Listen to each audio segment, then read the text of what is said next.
Panginoon, lubusin niyo po ang inyong tagumpay. Be victorious in our lives. Be victorious in this activity. And be victorious in the outcome of this activity. Sit on your throne of power. Preside over this event. And let your will be done in our midst. Use your servant only as an instrument of your goodness. But let your mouth be the source of all the words that we will partake of. Let your throne be the source of all the grace that will flow into our lives. Patawarin niyo po kami sa aming mga kasalanan, ano man yun, Panginoon. Linisin niyo po kami. Paging dapatin niyo kaming tumanggap ng pagpapala. Ayaw namin na makipagniig sa inyo at pagkatapos ay wala kaming maiuwing pagpapala. Samahan niyo po kami at kayo po, Panginoon, nang siyang manguna. Speak with authority because you are King of Kings, Lord of Lords. And speak, Lord, so that as we hear your words, we get healed, we get strengthened, and we become more and more like your Son, Jesus. We ask you, Father, let your grace abound in our midst. In the name of Jesus, your Son, we pray. The root and fruits of worry. Why should we worry? And what should we not worry about? At yan po ang ating unang pag-uusapan, what not to worry about. Matthew 6:25, therefore I tell you, do not worry about your life, what you will eat or drink, or about your body, what you will wear. Napakahalaga po na namnamin natin ang kahulugan ng mga salitang ito. Ang Panginoon ang nagsasabi nitong Matthew 6, buong chapter 6. At sabi niya, therefore I tell you, do not worry about your life, what you will eat or drink, or about your body, what you will wear. So do not worry about food and drink. Do not worry about clothes. In other words, do not worry about basic needs. Ano po ang dahilan? Why may we not worry? Because God knows you need this. Because God cares for you more than you care for yourself, and because God will provide. Matthew 6:26, in the same chapter, the Lord Jesus says and tells us why we should not become warriors. Look at the birds of the air. They do not sow or reap or store away in barns, and yet your heavenly Father feeds them. Are you not much more valuable than they?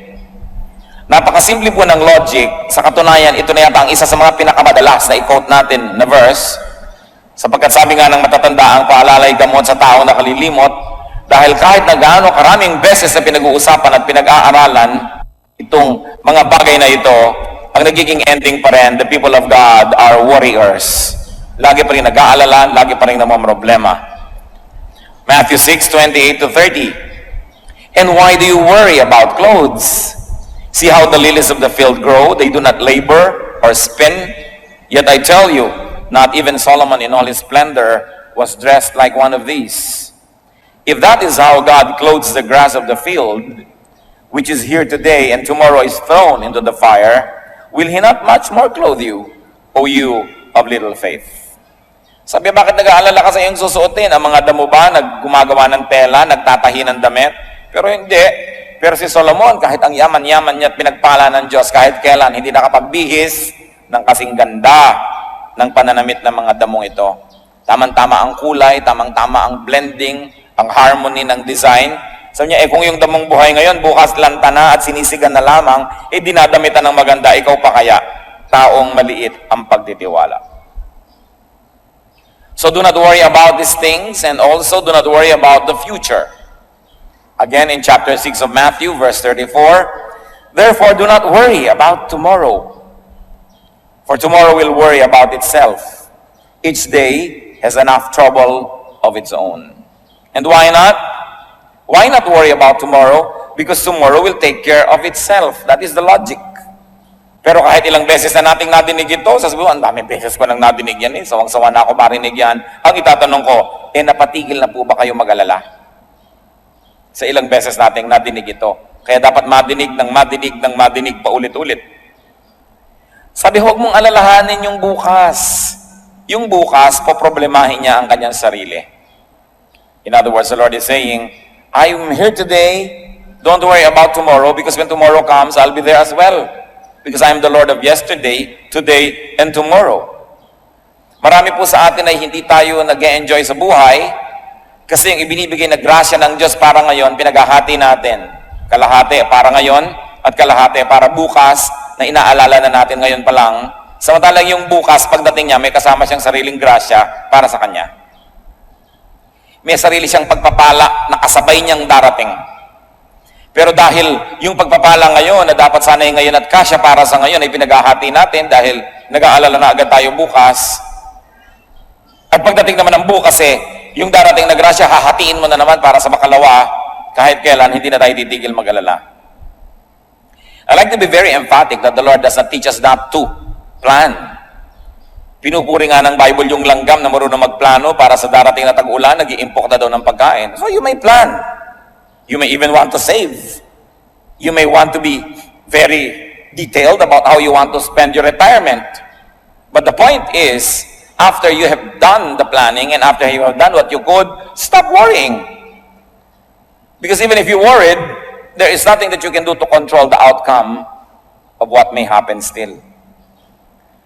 Ang inaalis ng Diyos sa atin yung walang kwentang pag-aalala, hindi niya inaalis yung maging responsable.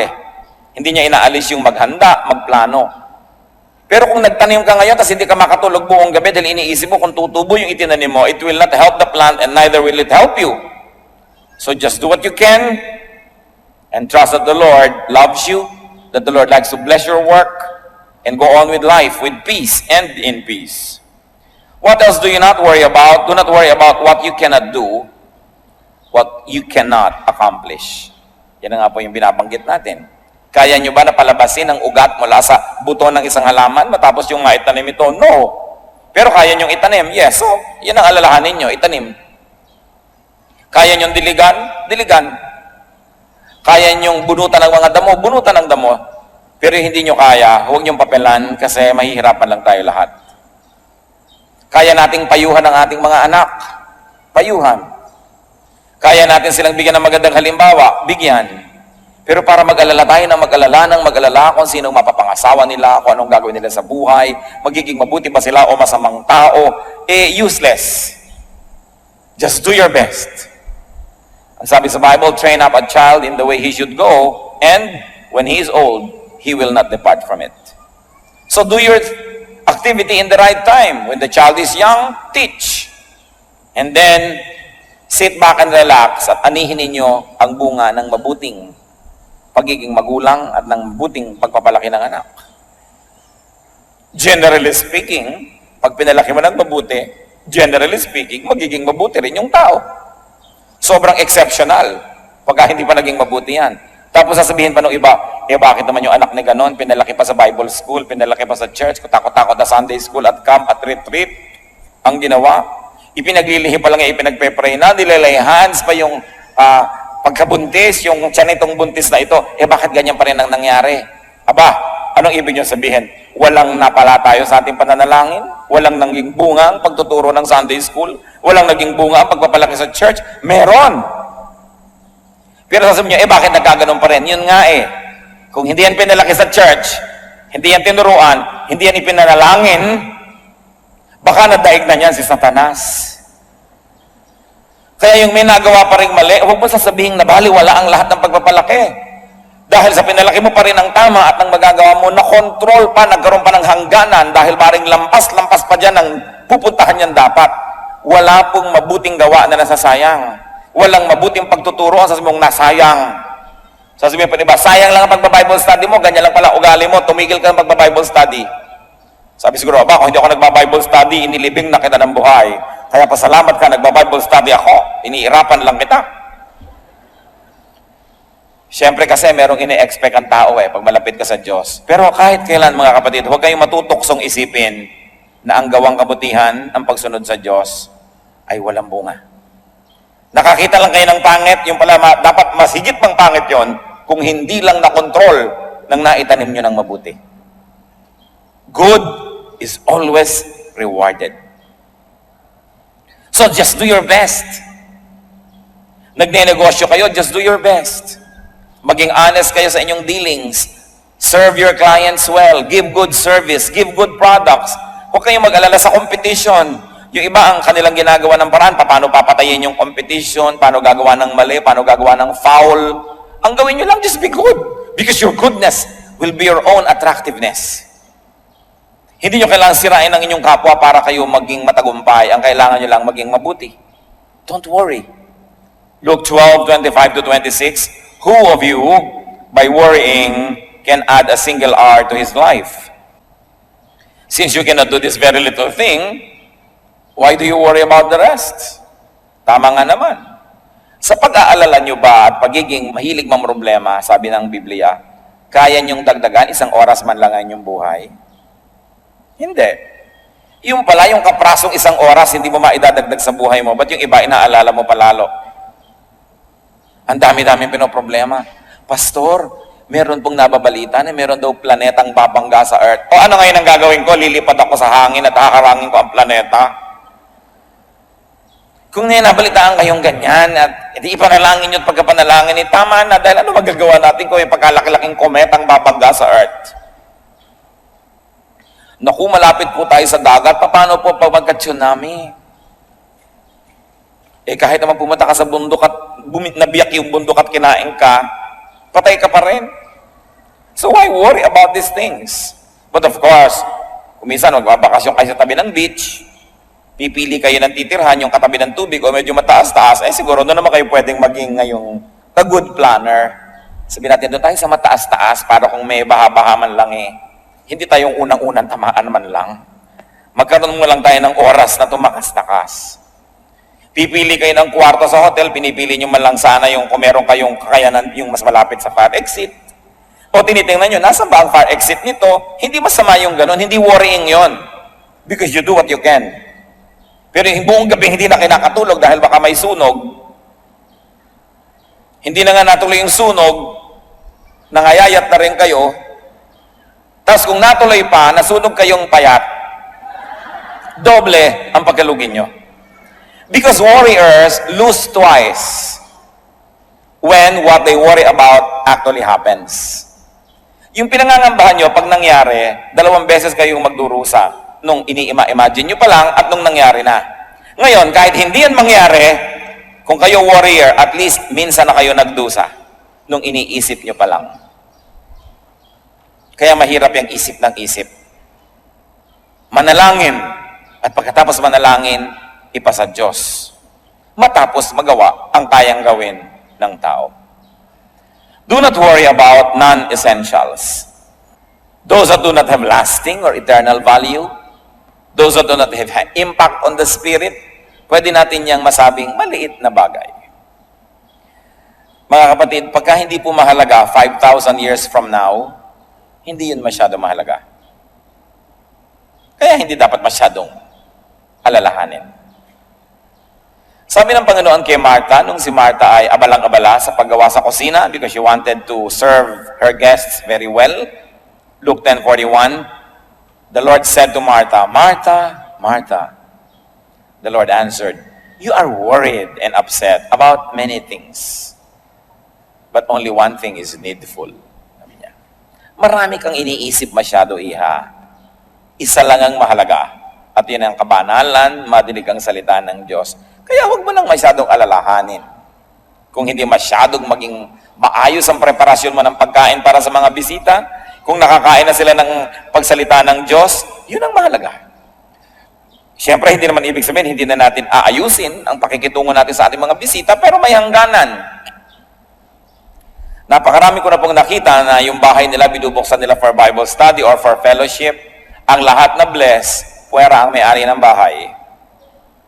Kasi every 10 minutes, tumatayo, pumupunta sa kusina. Every 5 minutes, magbubukas ng electric fan. Mag-check ng lamig ng kwarto.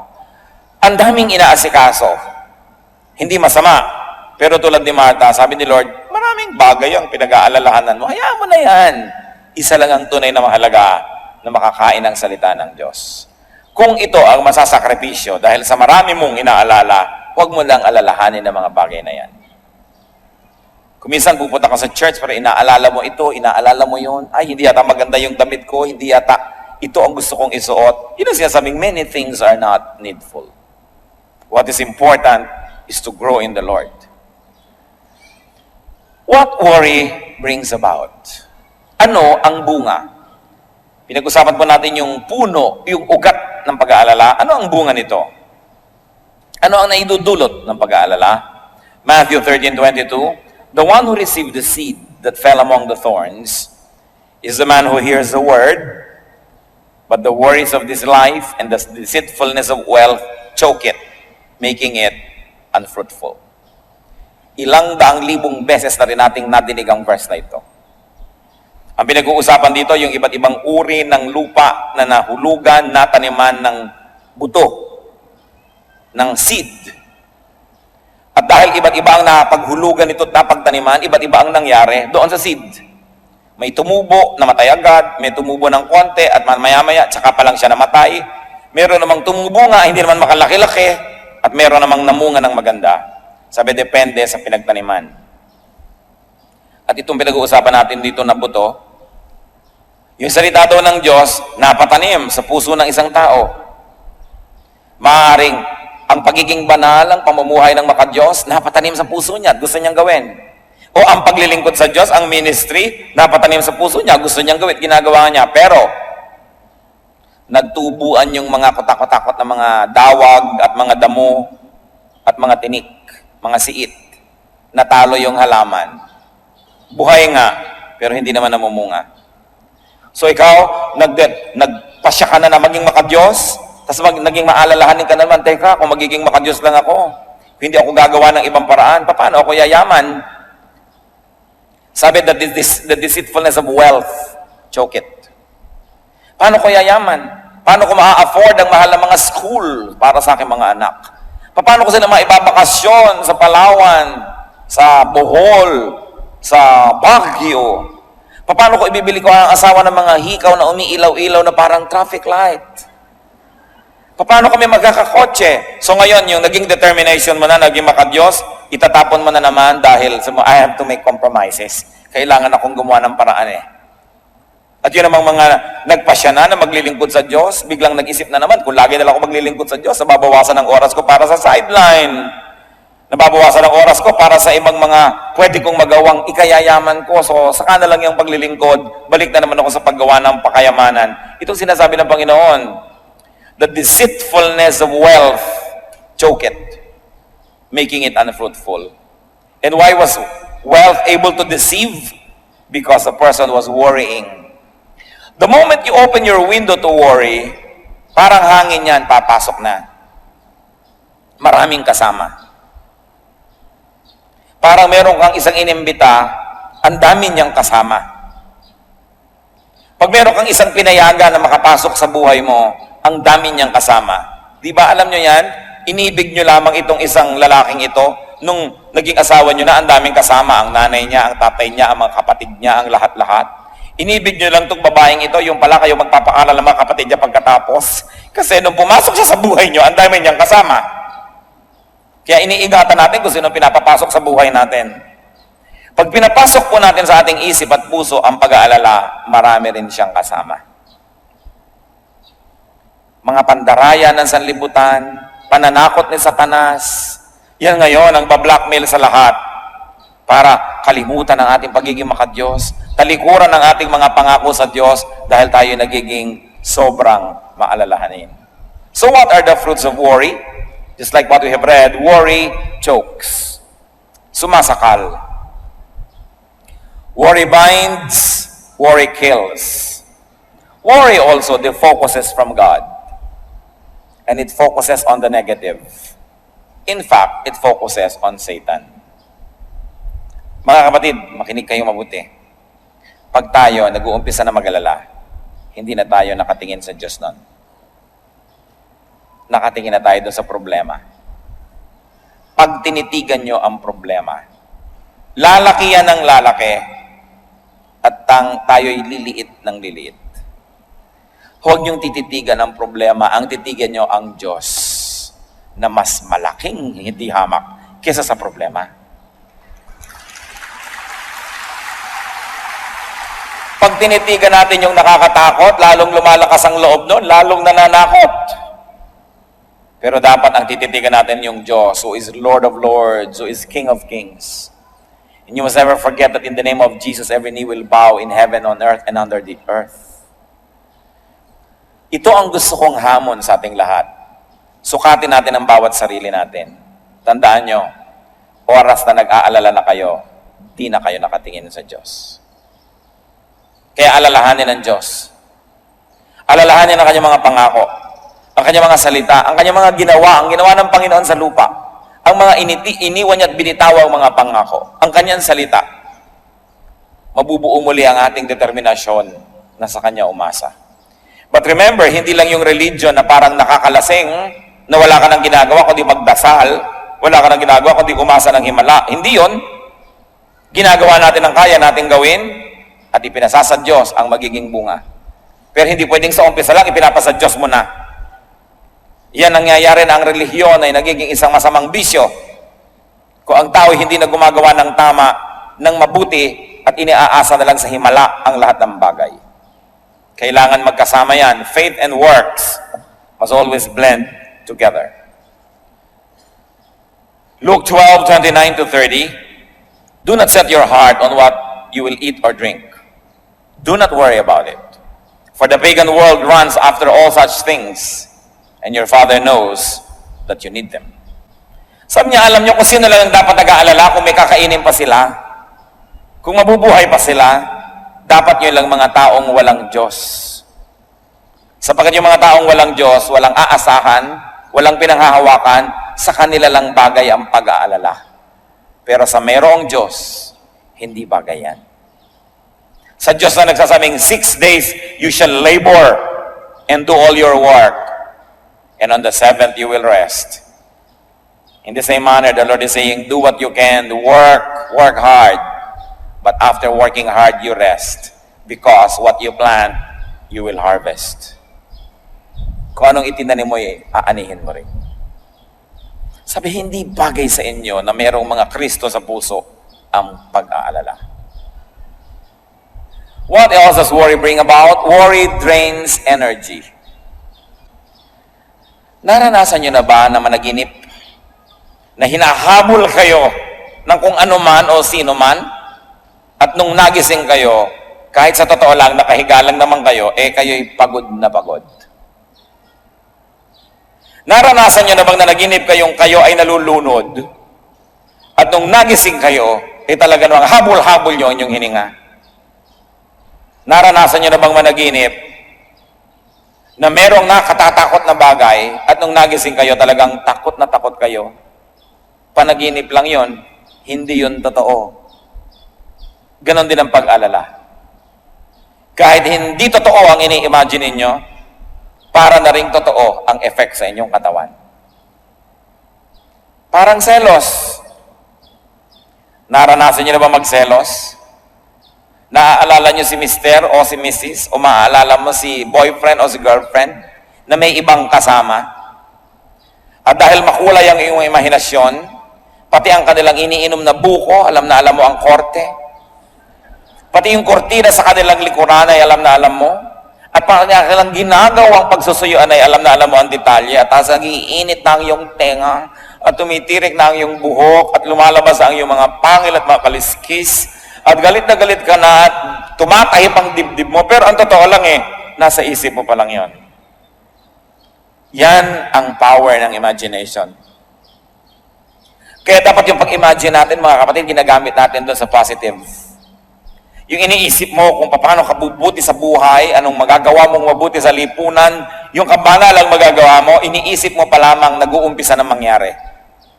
Pero yung negative, iniisip mo pa lang, umaani na ang katawan mo ng napakaraming lason. Kaya ang lagi sinasabi ni Lord yung, do not commit the sins of the mind. The sin of imagination. Because even if it doesn't become physically real, the effects will already be toxic to you. Apektado ka na agad niyan. So, it drains energy. Nakakawala ng lakas ang pag-aalala. Proverbs 12:25, an anxious heart weighs a man down. Yung pusong maraming dala, mabigat na mga dalahin, nakikita mo sa muka, nakikita mo sa katawan ng tao. Kasi kahit po hindi totoo yung mangyari, pag sa mind mo nangyari na, nagkakaroon na ng chemical changes in your blood. Nagkakaroon na ng changes sa ating katawan and it becomes difficult for our body to bear it. That's why Satan wants you to worry. Because Satan is a thief. He comes only to steal, kill, destroy. That's why he wants you to worry. He gives you all reasons to worry. And then he sends people to you to whisper things into your ears to make you worry. Nararanasan nyo ba na tahimik ang inyong buhay, ang saya-saya nyo, may darating na tao, ang dadalhin lang niya, nakakapag-alala, pero wala naman siyang dalang solusyon? Avoid such people. Worry destroys faith in God. As we have said, you begin to focus on the problem, not on the solution. You begin to focus on the negative, not on the positive, not on the power of God. So it destroys confidence in God. And without faith, it is impossible to please God. And if God is not pleased, His blessings will be withheld. That's why Satan wants you to worry, because when you worry, you lose faith. When you lose faith, you lose your connection to God. And then He begins to corner you. And He begins to play with your life. That's why Satan wants you to worry. Worry gives the devil space. Kaya sabi sa Ephesians 4:27, do not give the devil a foothold. Huwag mong bibigyan si Satanas ng kahit konting espasyo.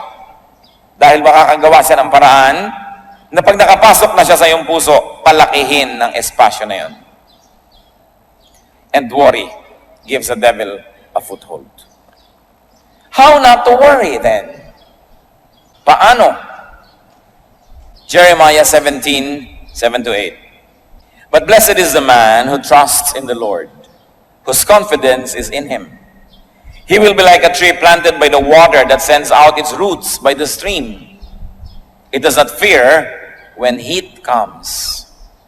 Its leaves are always green. It has no worries in a year of drought and never fails to bear fruit. What is the way to blessedness? Sinasabi dyan, trust in the Lord. Why do we worry? Because we trust in ourselves and we know that we ourselves cannot be that powerful to contain and to solve our problems. Why do we worry? Because we trust in other people. Then, the complicating worry is, what if those people left us? What if they do not come on time? What if they fail us? Then you worry. We worry because we trust in things. We say, I am okay because I have a lot of money. We are okay because we have a good house, because we have this, because we have that. So what is the complicating problem? Hindi ka natitigil magbantay ng kayamanan mo, ng bahay mo, ng bagay mo, kasi doon ka na nakaasa. Nakaasa ang iyong prestige sa magandang kotse, kaya konting gas-gas lang, pinaproblema mo na. Ang layo-layo sa bituka. Kikipag-away ka dahil nagasgasan yung kotse mo. Dahil ano ba yun? Inaasahan mo na yun na magbibigay ng ningning sa iyong pangalan? Kasi kung sinasabi mo lang, ito ang magbibigay sa akin ng transportasyon so that I could travel from point A to point B, ano ba naman konting bangas dyan, konting ukad dyan, basta umaandar ka at safe ka. Pero dahil siguro marami kang ibang inaasahan na ibibigay sa iyo ng ganda nun, kaya ka ngayon naman problema. May dumaan lang na konting tricycle, nakatingin ka, baka magasgas ang kotse mo. Kaya nakikita mo mga taong barong Tagalog pa daw, naka-Amerikana, halos magbakbakan doon sa sulok, sa isang kanto, at yung nakahambala nga sasakyan nila, inabala nila ang buong syudad dahil nagkagalusan ng konti. Hindi pa tinamaan ang katawan nun, kotse pa lang, nagpapataya na. Ano pa kung yung kamay niya ay nadurog? Marami kasi tayong ginagawang at minamanufacture na problema. Kanino po ba tayo nagtitiwala? Pag ipinagtiwala nyo na ang ligaya nyo sa buhay sa isang tao, kahit paasawa nyo yon, anak nyo yon, magulang nyo yon, at siya na ang pinagtitiwalaan nyo, magbibigay sa inyo ng mga kailangan nyo at kaligayahan at lahat-lahat, ano nangyayari? You become possessive. Kaya yung taong walang iniibig, tayapa ang buhay. Subukan yung ma-inlove at napakarami kayong magiging worry, nag-aalala kayo, nagseselos kayo. Mapatingin lang sa iba, nag-aalala na kayo. Kung ano-ano na, kaya kung ano-anong operasyon na ang ginagawa sa mukha dahil tingin ng tingin ng asawa sa iba. Sabi mo, di tumingin ka nga, bahala ka, basta nagagandahan sa akin ng Diyos, ginagawa ko ang best. At ang kaligayahan ko sa Diyos ko, iaasa ko. Nandiyan ka, salamat sa Diyos, at kung wala ka, may Diyos pa ako. Pero oras na iniasa mo lahat sa tao, ano mangyayari? You will possess that person, and you will guard that person, and you will never be able to sleep. Meron pa po ng mga ginang na naglalagay ng mga panghuli ng daga nakapaligid sa kama nila. Dahil baka daw ang mga katulong nilang babae puntahan ng kanyang asawa sa gabi. Aba, hindi ako nagbibiro. Kung siya ngayon ang maihi sa gabi, at nalimutan niyang marami siyang inilagay doon, isipin yung pag-aalala, bakit sobra ko naman itong babantayan? Aba, kung ayaw nga ba niya sa akin? Di we both lose? Pero yung para ka lagi naghahabol, check ka ng check, nasan ka na, wala ka na sariling buhay nun. Why? Dahil iniasa mo na ang iyong kaligayahan sa iba, na yung pag-ibig lang niya ang makakabigay sa iyo ng buhay. Kaya sinasabi ng Bible, love the Lord your God with all your heart and with all your soul and with all your mind.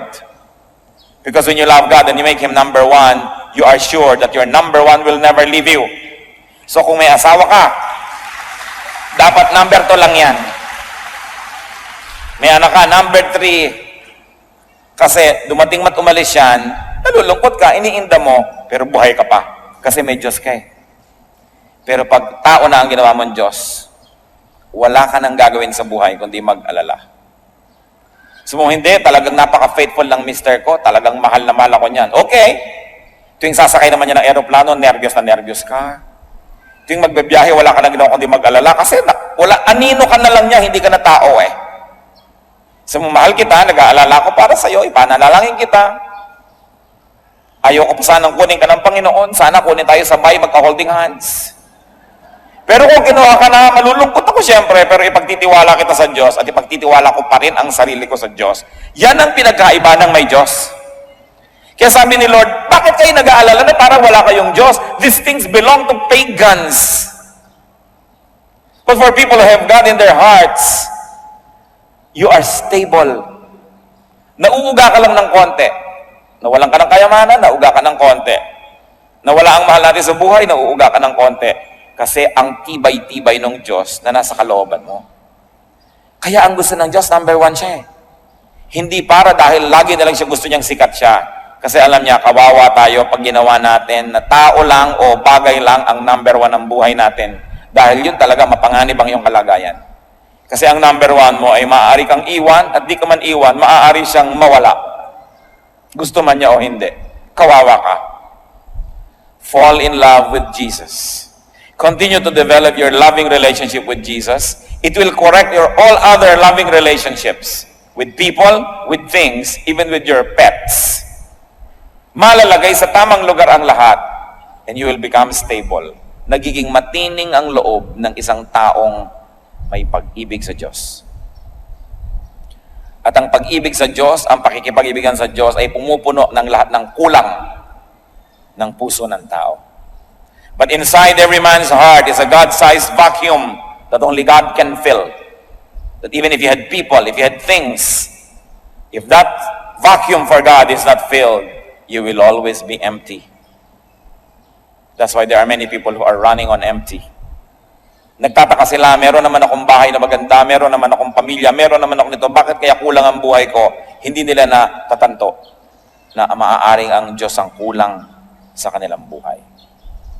Pero pag yung lugar ng Diyos puno na ng presensya niya, kahit kulang-kulang yung iba, hindi mo yun gaanong iniinda.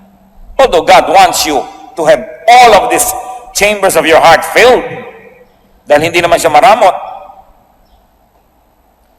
Pag po tayo mapag-alala, isa ang bagay ang tiyak, hindi ganon katibay ang relasyon natin sa Diyos. Kaya patibayin, i-develop yan. How else are we not to worry? Do your best. Leave the rest to God. Proverbs 16:9, in his heart, a man plans his course, but the Lord determines his steps. Man plans, but God has the final say. And in the end, God will prevail. Kaya kailangan, ginagawa natin ang magagawa, pero ipinapasa Diyos. At mga kapatid, listen to this. Tinatanggap ang kalooban ng Diyos. Kahit hindi yon ang kalooban natin. Nagtitiwala na lagi siyang tama. That when you do not agree with God, doubt your scholarship. But do not doubt God. Because God cannot be wrong. Proverbs 19:21, many are the plans in a man's heart, but it is the Lord's purpose that prevails. So who is going to be a happy man or woman? That person whose plan is to obey God. That person who opens his heart to the plans of God so that God's plan will happen. Because even if you plan against God's plan, it is God's plan that will prevail. At kung makikipag-contest ka sa Diyos, paano ka mananalo? Masaya ang taong sa umpisa pa lang, hinahanap na niya agad. Ano po bang kalooban niyo, Lord? Yun na lang ang gawin natin. Kasi yung kalooban niyo naman ang laging matutupad. Bakit ko sasayangin ang oras kung makipaglaban sa inyo? And what is the meaning? One meaning of being godly is when your will becomes patterned after the will of God. Kung yung gusto na natin mangyari sa buhay natin, ay yun naman talaga ang gusto mangyari ng Diyos, isa yon sa ibig sabihin na maka-Diyos tayo. Hindi sabihin maka-Diyos ako, pero lagi ka nakikipagtunggalin sa Diyos dahil iba ang gusto mo at iba ang gusto ng Diyos. E di all the time, para na lang laging contest yan. Sino ang magkakaroon ng payapang buhay? Yung ang gusto ng Diyos at gusto niya ay iisa na. Pareho na. Then mapayapa ang ating buhay. Kaya gusto natin ay lagi nating malaman ang salita niya, makilala siya, para maiayon natin ang ating pag-iisip, ang ating buhay sa Kanya. Be sensitive to God's will and to God's purpose. So in life, you define what is doable and you define what is not doable. Do not worry about the undoable. Just do your best. Leave the rest to God. How else are we not to worry? Plant good seeds. Do not plant bad seeds. Proverbs 11:18, he who sows righteousness reaps a sure reward. And Proverbs 22:8, he who sows wickedness reaps trouble. Gusto ninyo na mabawasan ng mga alalahanin sa darating na bukas? Gumawa lamang ng mabuti ngayon. Sapagkat bawat na ginagawang mabuti, makakaasa kang may aanihin ka bukas na mabuti. At bawat ginagawang masama, makakaasa ka rin na may aanihin kang di maganda. So huwag tayong mag-alala ng mga pangit na aanihin kung alam naman nating nagtanim tayo ng nagtanim ng mabuti. This is Agriculture 101. Pag nagtanim ka, may aanihin ka. At kaya po yung iba sigurista, maraming itinatanim eh. Gusto mo magkaroon ka ng 4 na puno ng lansones sa iyong bakuran, magtanim ka ng 7. Sakali man na yung 3 hindi tumubo, may 4 pa talagang tutubo. Kaya hindi masamang magtanim ng maraming magandang bagay. Meron kang kayang tulungan na tao, damihan mo. Hindi naman lahat ng taong tinulungan mo magiging grateful eh. Pero kung marami kang tinulungan, may chances ka na mas marami naman dyan ang tatanawan lang. Marami kang ginawang mabuti. Pero tandaan ninyo, ang ginagawa ng masama, lahat yan gaganti. Liban na lang na born again. Kaya ipanalangin nyo ma-born again lahat ang ginawa nyo na masama. Dahil kung hindi, walang inaantayan kundi pagkakataon na gantihan ka.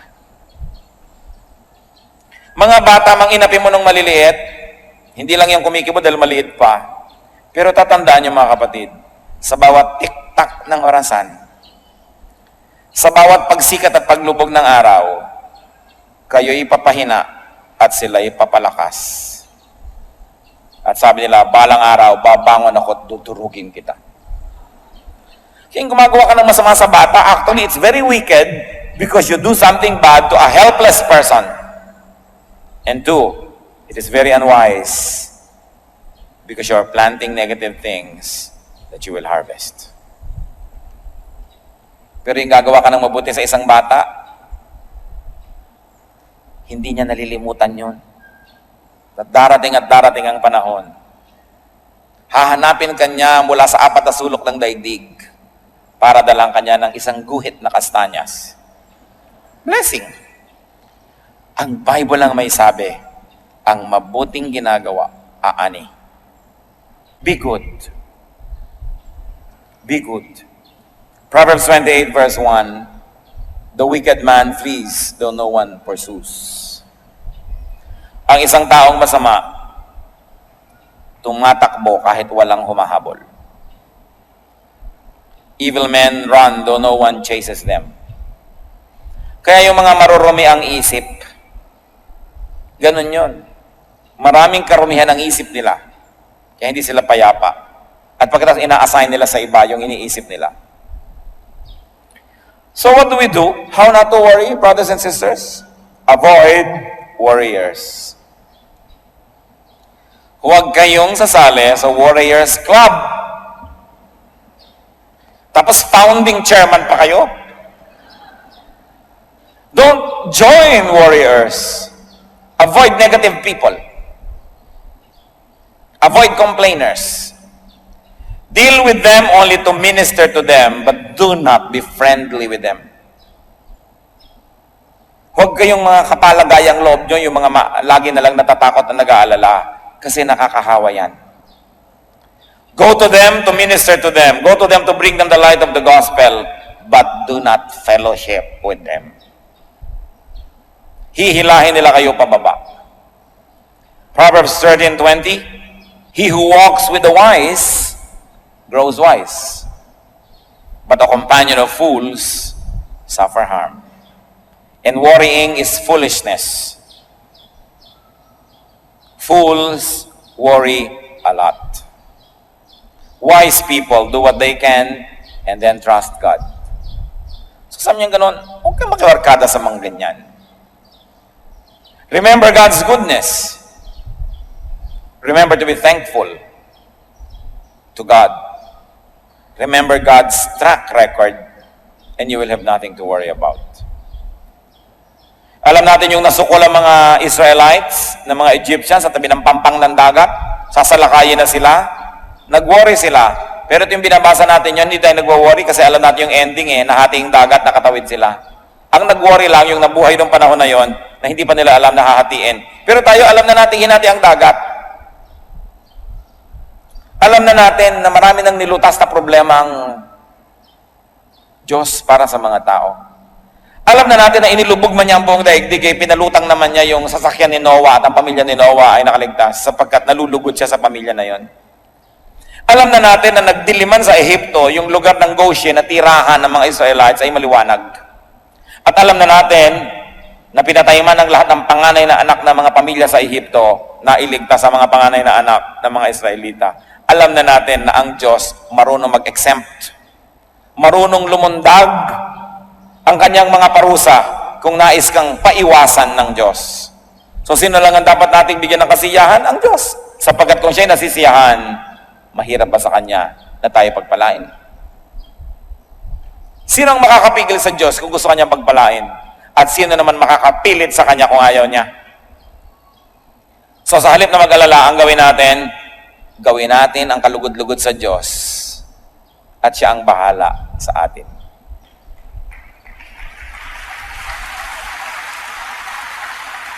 Napakaganda ng word na bahala, inaakala at iniisip ng marami na ito'y nagmumula sa salitang bathala. Kaya hindi ito yung sinasabi ng mga tao na bad traits of the Filipino, bahala na habit, as if it's kesera-sera. What will be, will be. Kesera-sera ba yung bahala? Pag sinabi ng kuya mo, namatay ang mga magulang mo, sabi ng kuya mo sa'yo, akong bahala sa'yo. Ibig sabihin ba no? Kesera-sera? So I'll be responsible for you. Pag sinabi mo sa tiyo mo, tiyo, kayo na pong bahala sa amin, ang ibig mo ba sabihin nung kesera-sera, kahit anong what will be, will be.